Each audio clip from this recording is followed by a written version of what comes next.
Hey everyone, James King here, and this is my presentation on the HPO axis. So first we'll look at the structures and roles. We have the hypothalamus, anterior pituitary, and then the ovaries, which is what makes it HPO. Um, some roles within those structures, the hypothalamus generates or synthesizes GnRH, gonadotropin releasing hormone, and depending on its pulsatility, that is going to create or as it travels to the anteropituitary, it's going to stimulate the synthesis of FSH, follicle stimulating hormone, or luteinizing hormone, LH. If it's a slow pulse, it's going to be more centered around FSH, and if it's a rapid pulse, it'll be more LH. And then the hypothalamus also does like a surge mode for the GnRH, where it's stimulated by high levels of estrogen coming from the ovaries uh, during pre-ovulation, and this creates a positive feedback mechanism for the hypothalamus to um, essentially overload the HPO axis with GnRH, and then that stimulates the production of LH. Um, and then a side note, I think a good structure to mention is the corpus luteum, which occurs after ovulation, where the follicle becomes the corpus luteum, and then that is what stimulates the development of progesterone through LH, and then progesterone has a feedback mechanism to the hypothalamus as well, along with estrogen. And I'll go a little bit more in depth on that in the next couple slides of how it's created. So this is the first two steps of the follicles that FSH and LH stimulate. The primordial cell is the first start of the follicle, and then it moves into primary, and then which is not pictured here, but there's secondary, and then tertiary, and then tertiary is where the oocyte or the egg will eject. But essentially, if we're looking at the primary specifically, oh, sorry. If we're looking at the primary here and the oocyte, the yellow cells with the nucleus in the middle, those are the granulosa cells, as noted here, and then the little green slimes around it are the theca cells. And these two structures are extremely important in the production of estrogen and progesterone. And then here, this is a simplified drawing from Reed and Carr, but essentially you have the theca cells, which were that green slimy looking cell around the granuloses, stimulated by LH receptors, goes through and essentially takes cholesterol and creates androgens, androgens, and androstenedione. The androstenedione transfers over to the granulosa cell, and then that essentially goes through a process of being synthesized into estradiol, which is further stimulated by FSH, right? And then the estradiol gets pushed out into the systemic circulation. The menstrual cycle. Um, this photo is a combination of both the menstrual cycle and the ovulatory cycle and how they line up. Administration. This is when the endometrium lining sheds, specifically the stratum functionalis and the arteries associated with it. And this is roughly from days 1 to 5, right? And this is the in the ovulation cycle. We'll just put OC over here. That's the early follicular phase. In the proliferative phase, this is roughly day 6 to 10. All these dates or at least times are assuming it's a normal menstrual cycle. Their stratum functionalis or endometrium begins regenerating along with those arteries associated with it. And as estrogen increases in this phase, the cervix begins to produce mucus to allow for fertilization of the egg. And then also the uterine glands are made along in the endometrium as well. For the um, ovulatory cycle, this is mid to late follicular phase, and also ovulation. During this time, I'll have another picture showing that, but during this time, estrogen starts building up around ovulation, but it's also sending a feedback mechanism back to the hypothalamus and anterior pituitary to stop producing FSH and LH. But then, just as I spoke on earlier, prior to ovulation, there's an increase in estrogen, and that leads to essentially the surge mode of LH, and then allows for the oocyte or the egg to release from the follicle. In the secretory phase, this is post ovulation, roughly 15 to day 28. And in the secretory phase, the stratum functionalis begins to thicken. There's angiogenesis of the spine of the arteries, and then um, progesterone in this phase stimulates the urine glands to um, gather glycogen, lipids, and proteins.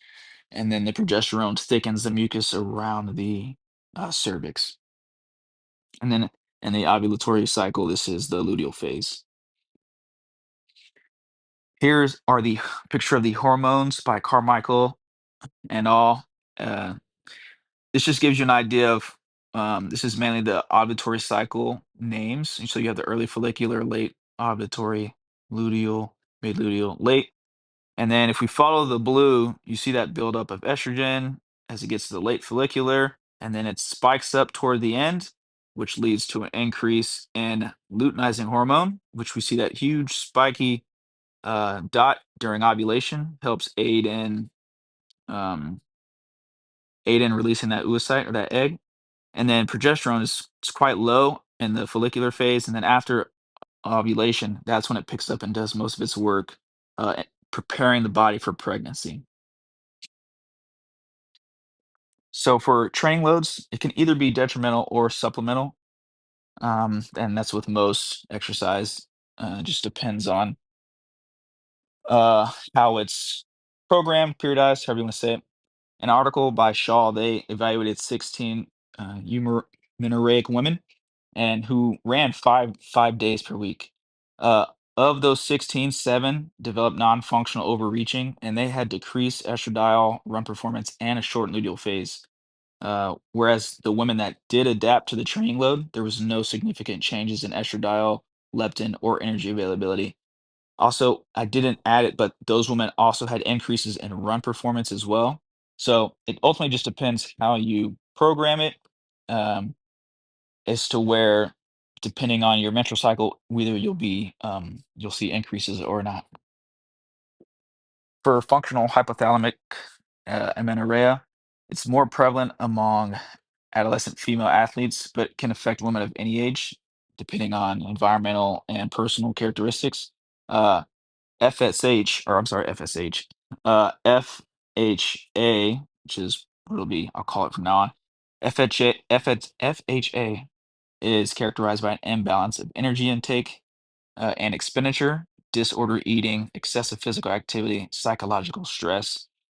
And this ultimately leads to a succession of menses, which is the lack of a period.